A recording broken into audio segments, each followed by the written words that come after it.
Parfois, dans certaines situations, on a l'impression d'être abusé ou exploité. La vie nous enseigne qu'il faut savoir être humble. Dans cette vidéo, je vais à travers une étude de cas vous expliquer pourquoi en fait c'est important d'accepter que les choses se passent d'une certaine façon, même lorsqu'on a des raisons de penser que ce n'est pas à notre avantage. Nos attitudes et décisions affectent incontestablement notre devenir. Dans cette chaîne, nous partageons à travers des exemples certaines leçons visant à améliorer notre compréhension de nous-mêmes et de la société. Cette thématique doit certainement t'intéresser.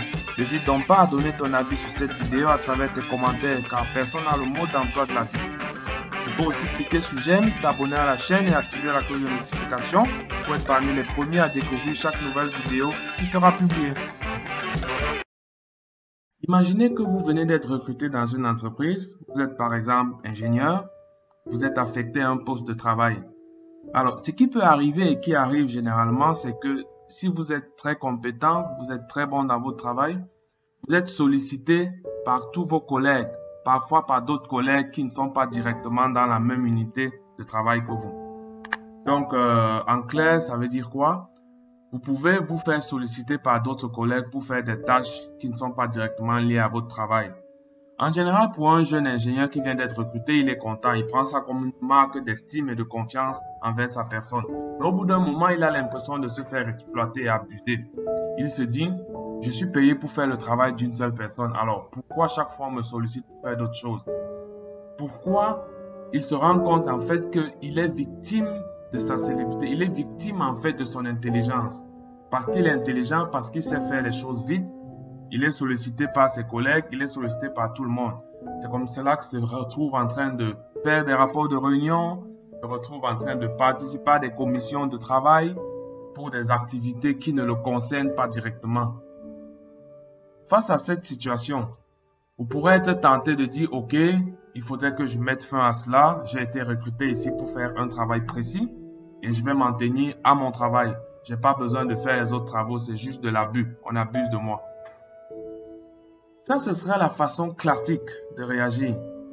Mais en fait, ce n'est pas la façon la plus intelligente. Imaginez un peu ce qui va se passer si vous acceptez qu'on abuse de vous, entre guillemets. Est-ce que vous vous rendez compte que si vous laissez les gens vous donner du travail, si vous laissez les gens faire pendant un certain temps, vous allez faire 2 ou 3 constats majeurs.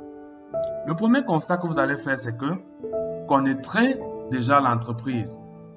À force de travailler avec des personnes, vous allez vous familiariser avec l'entreprise, avec les secteurs d'activité, avec les employés. Vous allez avoir un réseau de connaissances et de contacts très élevé. Vous connaîtrez tout le monde et tout le monde vous connaîtra. Ça, c'est un atout. Je vais vous dire pourquoi tout à l'heure. Deuxième constat que vous pourrez faire, vous allez vous rendre compte que vous êtes de plus en plus techniquement à l'aise. Alors, pour un ingénieur en particulier, c'est très important d'être techniquement à l'aise. De comprendre ce qui se passe, de comprendre ce qu'il fait, de comprendre les activités connexes à son activité principale. Ça, vous allez acquérir cette compétence de manière gratuite, tout simplement en travaillant pour des gens. Troisième constat, qui est aussi l'un des constats les plus importants, c'est que vous allez vous rendre compte que les autres vous font confiance, consciemment comme inconsciemment. Chaque fois, on aura besoin que vous soyez là. On aura besoin de vous. Parce qu'on a appris à ne plus se passer de vous. Alors, vous allez me demander à quoi servent ces 3 avantages.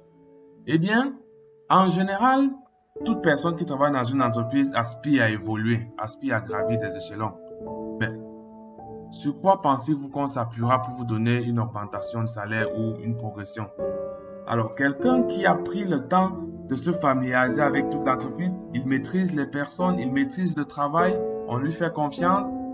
Fatalement, il y a de fortes chances qu'il obtienne une augmentation, soit de manière naturelle, soit en la demandant. Parce que c'est possible dans les entreprises de demander une augmentation. En général, ce qu'on fait, c'est qu'on espère qu'en travaillant, en étant bon dans notre travail, tout simplement, on va progresser, on aura des augmentations. Mais en réalité, ça ne se passe pas comme ça. La vie récompense ceux qui se démarquent au-delà des autres.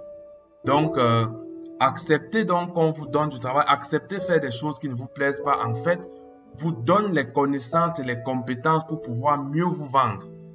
Ça, c'est très important. En général, quand vous voulez défendre une légitimité, on vous dit qu'est-ce que tu as fait, on a vu. Donc, il faut prouver, il faut faire des choses. Et pour faire des choses, il faut avoir l'opportunité. Donc, plutôt que de voir ça comme des contraintes, voyez ça plutôt comme des opportunités de vous affirmer.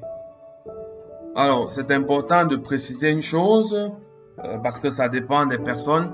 Souvent, vous pouvez avoir des collègues qui, en fait, ne pensent qu'à profiter de vous et abuser de vous.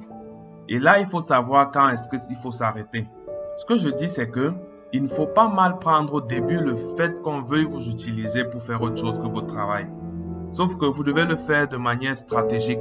Savoir que, ok, j'accepte qu'on me fasse ceci, mais au bout de 3 mois, 4 mois, j'aurai suffisamment augmenté mon niveau, augmenté ma valeur pour pouvoir refuser de continuer à faire ceci, à moins qu'on me donne une augmentation. Là, en fait, vous pourrez négocier une augmentation. Sachez que pour négocier, pour vous vendre, il faut des références. Donc, c'est ça le principe de base. Je ne dis pas que c'est bon de se faire abuser indéfiniment. Il faut savoir s'arrêter à un moment donné. Il faut savoir se faire abuser en sachant ce qu'on y gagne, en fait. C'est ça le message que je voudrais passer. C'est la fin de cette vidéo. Clique sur j'aime si elle t'a plu. Et n'oublie pas que ton avis compte, ton avis nous importe. Alors, n'hésite pas à le donner dans la section des commentaires. Tu peux partager cette vidéo également dans tes réseaux, t'abonner à la chaîne et activer la cloche de notification. À bientôt pour de nouvelles vidéos sur de nouvelles thématiques.